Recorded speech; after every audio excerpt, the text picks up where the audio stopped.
अलिबाग रामनाथ परिसरात प्रेम प्रकरणातून उद्भवलेल्या मानसिक तणावामुळे एका तरुणाने टोकाचे पाऊल उचलल्याची हृदयद्रावक घटना उघडकीस आली आहे. या घटनेमुळे शहरात हळहळ व्यक्त होत आहे. या तरुणाचे नाव अक्षय युवराज निकाळे, वय 30, राहणार रामनाथ, अलिबाग, मूळ नाशिक असे होते. पोलिसांकडून मिळालेल्या माहितीनुसार अक्षय याचे अलिबागमधील एका व्यापाऱ्याच्या मुलीसोबत मागील सुमारे 10 वर्षांपासून प्रेमसंबंध होते. दोघे विवाहाच्या तयारीत असल्याचे सांगितले जात असताना काही दिवसांपूर्वी संबंधित तरुणीने लग्नास नकार दिल्यामुळे तो नैराश्यात गेला होता. आपल्या गावी नाशिक येथील एक कार्यक्रम आटोपून परतल्यानंतर अक्षयने रात्री आपल्या राहत्या घरी येऊन दोरीच्या सहाय्याने अखेरचा निर्णय घेतला.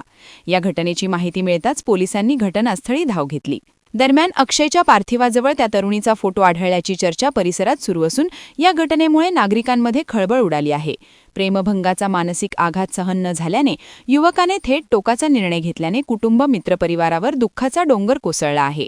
या प्रकरणी पोलीस निरीक्षक किशोर साळे यांच्या मार्गदर्शनाखाली सहाय्यक पोलीस निरीक्षक हनुमंत शिंदे पुढील तपास करत आहेत. 10 वर्षांचे प्रेम आणि त्यानंतर मिळालेला नकार एका तरुणाच्या जीवावर बेतल्याने अलिबागमध्ये सर्वत्र हळहळ व्यक्त होत आहे.